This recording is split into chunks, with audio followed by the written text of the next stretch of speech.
All right, so welcome to another episode of whatever I want to call this podcast. Yeah, let's call this podcast. Today, we've got two guests here, first time, and we've got Jacob. Hi, my name is Jacob. I'm from Denmark and I am 19 years old.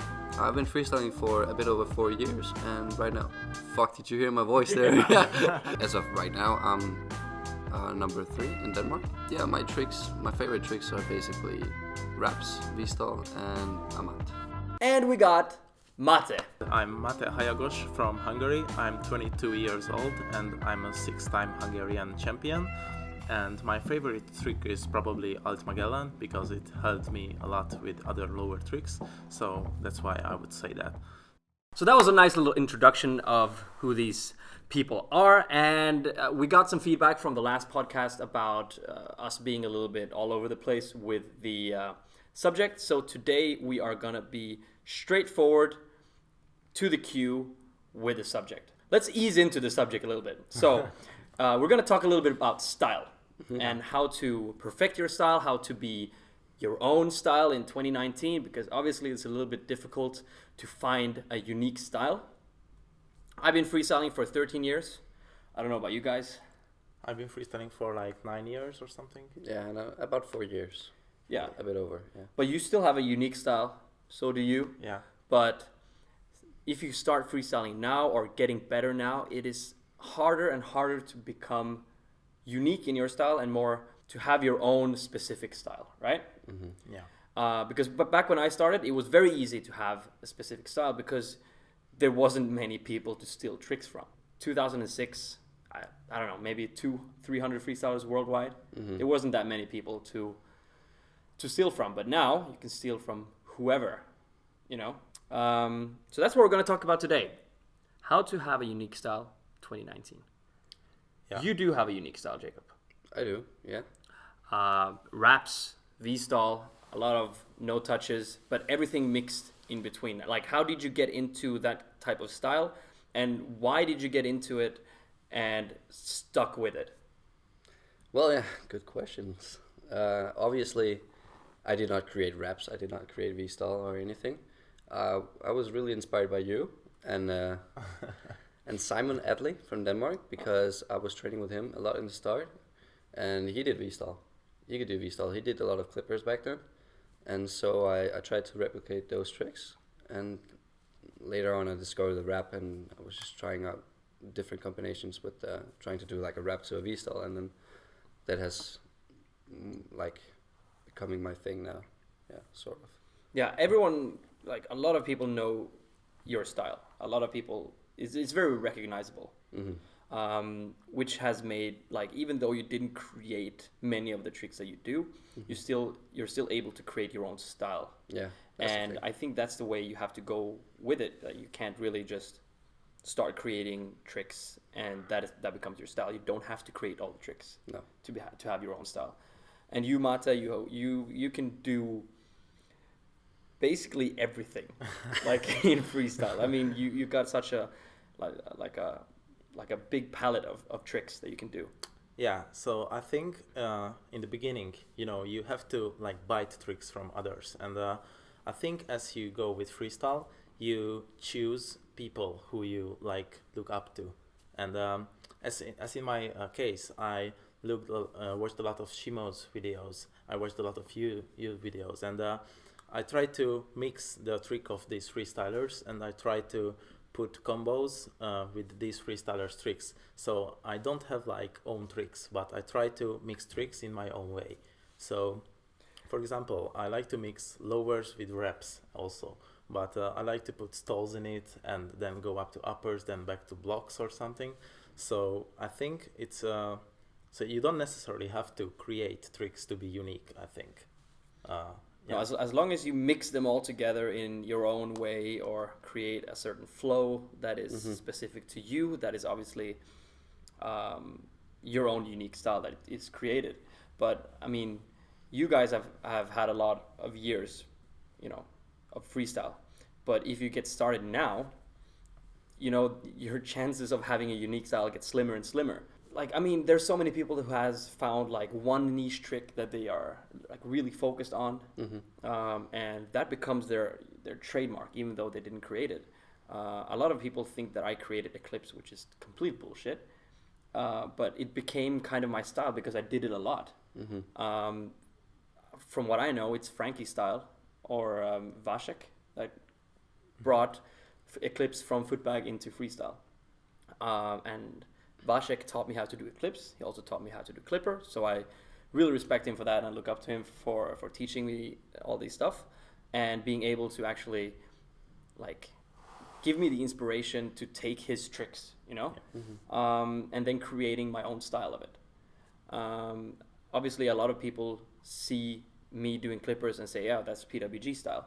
But now it is way more difficult because you have already people who is specialized on Dragon Stall. There's some people who has spin magic as their specialty, or just Dimetto sitting down, or transitions, or SMD stall, or pixie stall. Like, they are super, super high level at one specific thing. Is that the way we should go in 2019? Like, for the people who's, you know, kind of getting started or freestyle for 2 or 3 years, is that the way we should go? Like, should they just focus on one move and have their unique style with that trick, or should they have a broad spectrum at first and then try to find their style after a few years of freestyle? I think it's a personal decision. So if you are into competitions more, then you can't go just with one tricks, because that won't get you far enough. But I think if you would like to freestyle for only yourself and you really want to be the best in that specific area of freestyle, then it's, I think, totally okay to do so. But I think without like doing other tricks, so like focusing on only one thing is not enough to win competitions. But if you look at freestyle like sport and hobby wise, then it's totally alright, and it's respectable decision to choose your own specific area of freestyle and be the best of it. But I think it's not enough for competitions. So yeah, I think it's a personal decision. Yeah, and I understand, and I think that there's obviously a lot of people going in both ways. We got people who sees what kind of tricks that works in competition. Obviously, quick transitions, fast tricks in general. Still not a lot of basics is put into it. Like, people have been forgetting sit-down basics. Yeah. And the simplicity of many moves. But then you've got people who is going completely the other direction, and which I really respect. I'm going to name drop Gabriel Parque. Yeah. He's from Brazil, right? Yeah. So I don't know if he's ever competed. Yeah, I don't think he hasn't. I've never seen him do anything else than V-stall or revs from V-stall. But the level of the stuff that he's doing is ahead of its time. You know, doing those stuff, like doing V-stall, lemons V-stall and stuff like that. It's just insane. And he's created such a unique niche with this specific trick, and it's become his style. And then he totally sets aside the competition aspects of it, but he's enjoying freestyle at least. You know, and he has a very unique style, and that amounts to something, right? And I think the good thing about only having one specific thing is that he's still so young. So of course, he can later on develop other things. It's not difficult for him to go out and train 60 basic tricks. No. Like, it's not a difficult thing for him to do. I think it's more difficult to do the opposite. Like, if you have a very broad style and you train for 5 or 6 years and only have a very normal style, it's quite difficult to find your niche after that. Yeah, because it's a personality thing as well that you get developed in the long run.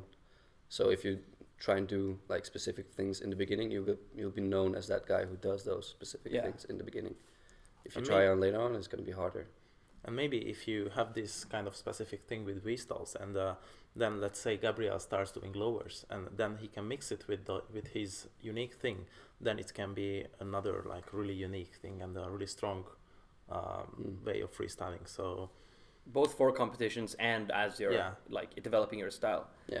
But I mean, also it kind of feels like in some ways, when you've been freestyling for a long time, you kind of reach not a limit, but you reach a time and a place where you feel like you're not evolving your style anymore, and you feel like you're stuck in a gridlock and you can't evolve this move anymore, or you feel like it's boring even though it's your style. I don't know if you guys knew, but back in 2007 and 8 and 9, I was a 100% lower guy. Yeah, I know. Yeah. But I had a lot of injuries. I still do. So I had to change my style and have to adapt to my, what my body told me. And I already back then I had flexible ankles, so like doing clippers was not a difficulty. No. And I started enjoying doing clippers, started enjoying doing transitions more than lowers. Mm-hmm. So that was like a complete shift of styles. And only now I'm getting back into lowers again, but I don't know how long that will last until my body tells me that, no way, Jose, your knees are fucked and it's going to be that forever. But a lot of freestyle has been going through the same thing, not only because of injuries, but also because of they want to do better in competitions. For example, I think an example is Kalaputa, where he had, I think 1 year where he just trained so much lowers, and his levels was so high, and then he could mix his lowers into the specific V-stall stuff, transitions, and the beautiful blocks that he's doing. And then he became a really strong freestyler, all in all. Yeah. I think, as in my case, so I find it important to always train new things, because if you just stuck with one thing, then you get bored and you lose the essence of freestyle, the joy, you know. So, as in my case, I used to be a lower freestyler also, like lower only and some uppers and basic sit-downs.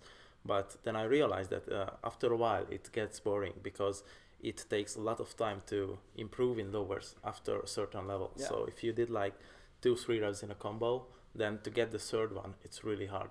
And in between those periods, if you train only lowers and you fail 1,000 times, it can get boring. But if you like see other aspects of freestyle, like do blocks, do clippers, and mix lowers with clippers and reps also.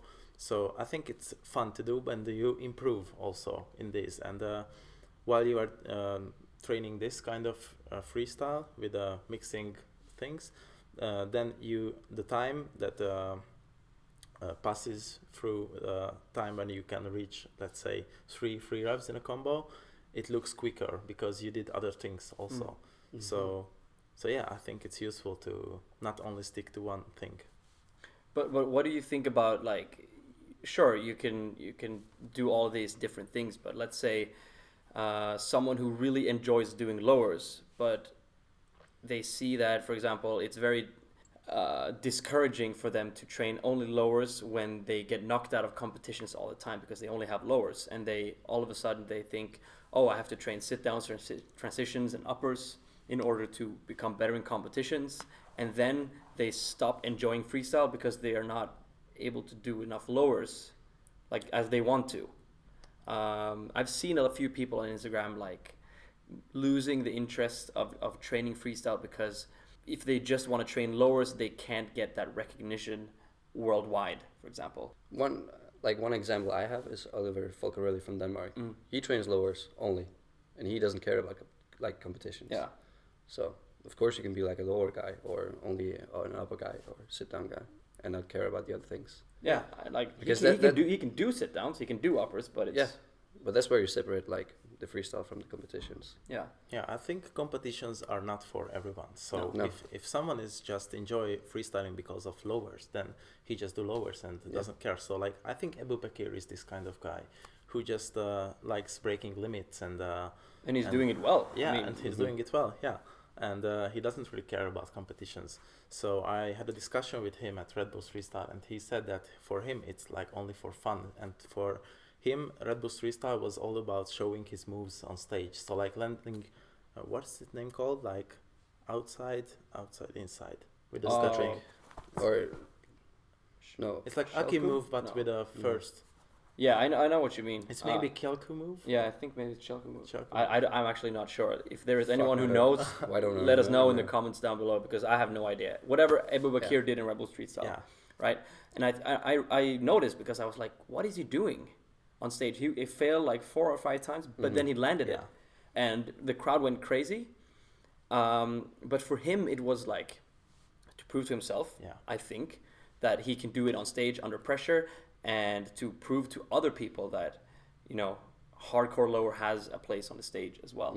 Because I think we need to also push forward a little bit with the lower competitions, and like obviously challenge and SIG 3 is big competitions, but it's not widely recognized outside of the freestyle community, because I don't think people understand what a SIG 3 is or what a challenge is. Yeah, that's right. But maybe like, so let's say challenge is like an objective competition for like random people, because they say that, okay, this guy failed at level 10 and this guy went to level 12, let's say, and he did 2 times, so 2 more tricks than the level 10 guy. So he did 2 more tricks in the combo. Yeah. So I think it's like more objective for random people than battles, where you have, so when they ask that why did that guy won, you can't tell, because it's all about opinions. Yeah. And that's what I think is good with challenge. You can measure it. Like you can, he went to level 11, that's why he won. But in battles, there's always people disagreeing with decisions, and obviously when you're a non-freestyler in the audience, you tend to disagree with people, because you like, why did he win? And same thing with me when I'm watching like b-boy battles, because I have no clue about anything in b-boy. But I still watch it, and I was like, how did he win? How did this guy lose? Obviously, I'm not the guy who would be judging a b-boy competition, but I still don't understand, because in a battle you don't get an answer to why. But in challenge you do. In Iron Man you do. You do. But I mean, I think it might be discouraging for some people that the only thing you can get recognitions for is, for example, a video or a circle in Super Bowl or winning Challenger SIG 3. For example, if you're a lower guy. So this is something that I've been thinking about. I know we're sidetracking a little bit here, but how can we keep these people in the community, and how do we keep encouraging them to do their own thing without having to break out of their own style? If someone wants to continue to do lowers, please do that, but we need to encourage people to have their own style, to do whatever they want, right? But how do we do that? I think most of these guys, so let's say these lower guys, are having like a strong inner motivation, so they are not influenced by like outer motivations. So I think they have a strong vision of what freestyle is for them, and they just follow it and doesn't care about others. But yeah, that's a good question, that how we should appreciate the work of someone who only focuses on one style of freestyle. And I think nowadays we lack this, so we don't give the amount of appreciation that these guys should get, I think. Not only about lowers, but if there's a guy who is really good in uppers, so let's say the guy from Saudi Arabia or Sudan. Abdullah Ahmad. I don't. So I have like a huge respect for that guy, because he's like really stepping up the upper game, but he doesn't get as much recognition. So he got shared on I'm a Freestyler or other pages like that, but I think it's so he's not that respected as he should have. That's the case with many freestylers. Like, we were watching freestyle videos like last night, and we were watching videos from 2006, 7, 8, and even back then people were doing stuff that like nowadays we couldn't do, and they didn't just like get the credit back then because no one knew them. And also they didn't get the credit because back then that would consider like, oh, a nice trick, but when we look back at it, there's no one doing that trick, but it's still a sick move, and it's forgotten. Obviously every time someone comes to my house, we smack on YouTube, and then we look at like old school videos, because obviously I know a lot about these old school guys, and there are like tricks, like for example, who here knew that Magellan was created by Yosuke in 2005? Yosuke Yokota, the guy from Yosuke style. He's famous for Yosuke style, but he also created Magellan. Yeah. Like, who knew? Like, he's not getting the appreciation and the respect for creating that.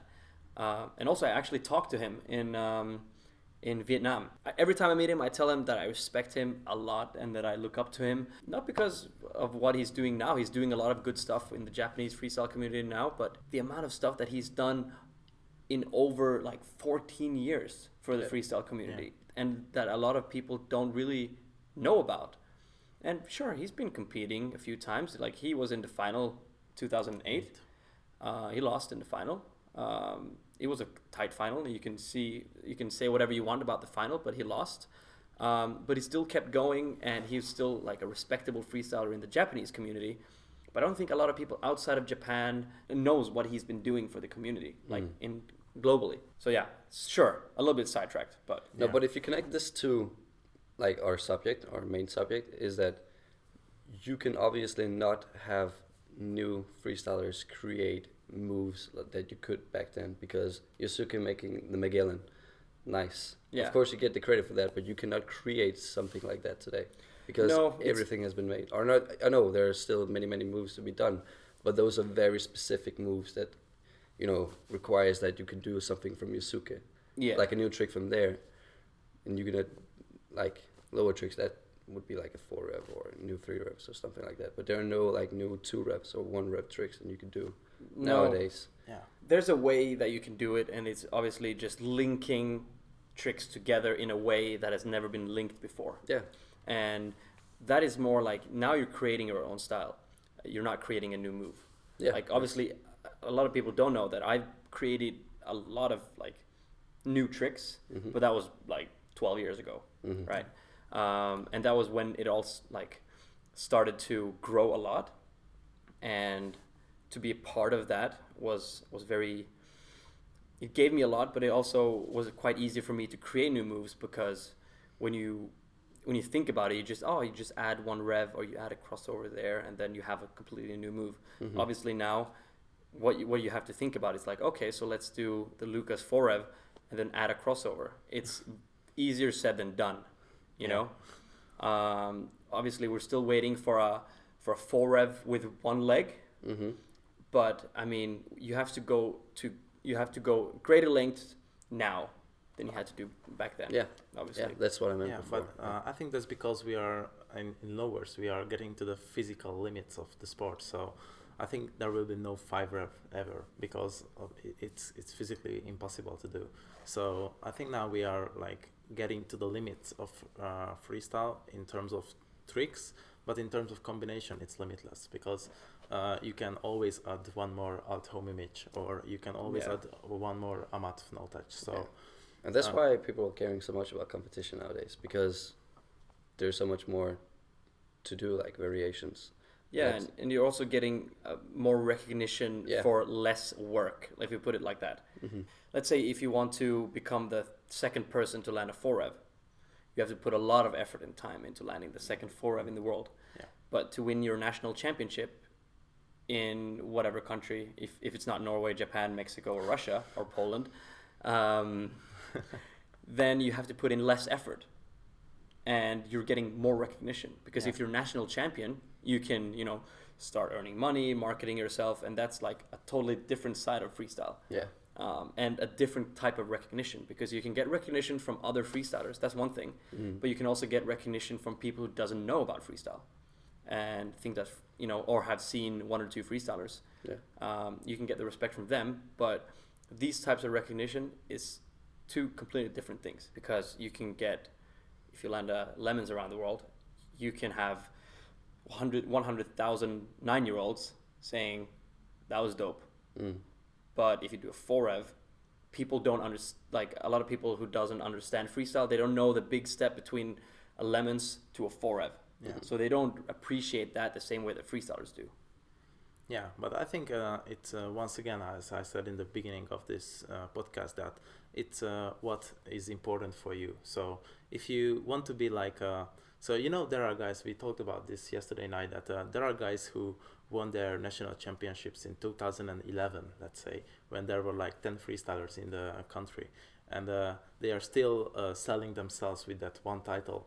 And I think so it's it's it's your choice to, if you want to be recognized and respected in the freestyle community by doing great tricks and great combos with great flow and style and stuff like that. And if you just want to focus on the show part, when you have a good level, of course, and you reach something, but you are not focusing on going to competitions, to meetings, we are just doing shows, commercials and stuff like that. So I think there's two type of freestylers. So I think there are a lot of guys nowadays who actually don't really care about freestyle sport-wise, only like show-wise. Mm-hmm. Yeah, because you can see that you can earn money from it. Yeah. It's a sad part, but that's something we should discuss in another podcast. But let's just wrap this little beautiful podcast up and just have some final points. If you are starting off freestyle in 2019, if you have landed your first around the world this year or in 2018, any tips? What should you do if you want to like create your own style or have something a little bit unique? What should you do?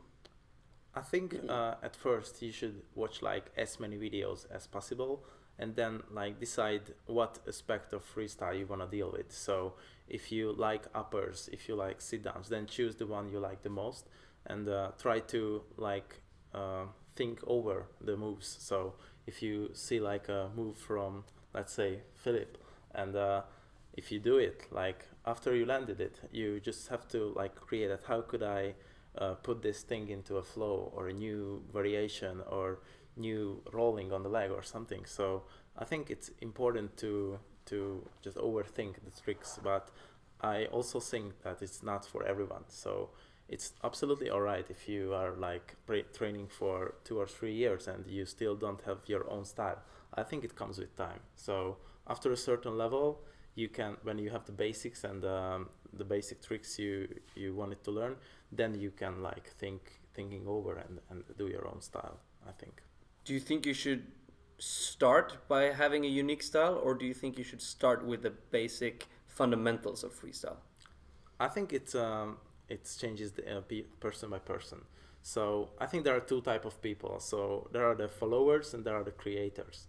And if you are the creator kind of guy, then you can absolutely have like a totally unique style from the beginning.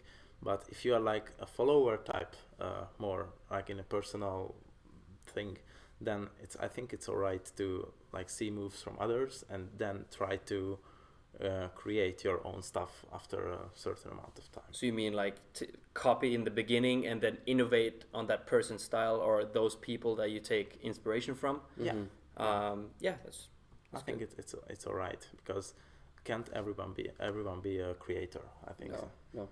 But I've seen it many times also that no matter how much you try and replicate other freestylers' move, you kind of make your own thing, because you do have variations that those freestylers don't have. So I don't know. I've just seen a lot that even though you do transitions that Erlen does or something like that, you still have your own thing. Because you do like other basic tricks. You don't have everything that he has. Yeah. Obviously. So I'm thinking No, I'm just thinking like the extra step, like I know. That was like, off track.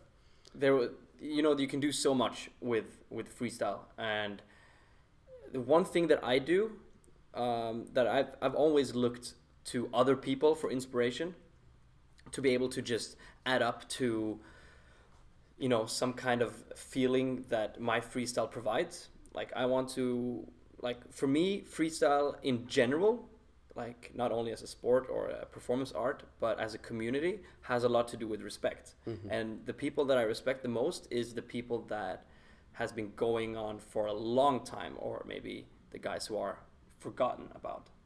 So what I do is that I maybe look at freestylers from like 2004, 2005, look at what they've done, and maybe I see something specific that they did, and then I add to it. Mm-hmm. So an example was in the best tricks of 2018 video, I did a few moves where I did like a crouching juggles.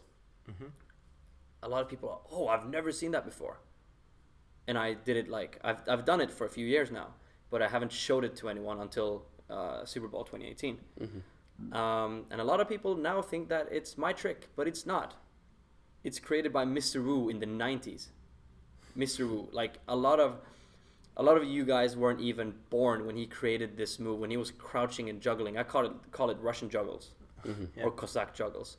I basically rejuvenated and resurrected this move and made it my own by adding Abbas no touch, adding like bunny hop, froggy hop in the beginning, and even starting from Timetto, stuff like that.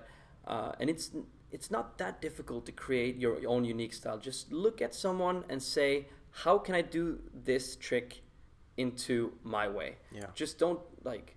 If you have been freestyling for a few years, don't just rip the whole trick or transition off from someone. Just make it your own. Mm-hmm. It's not that difficult. The only thing you have to do is use your brain a little bit. Yes. A lot of people just like, sure, you don't have to.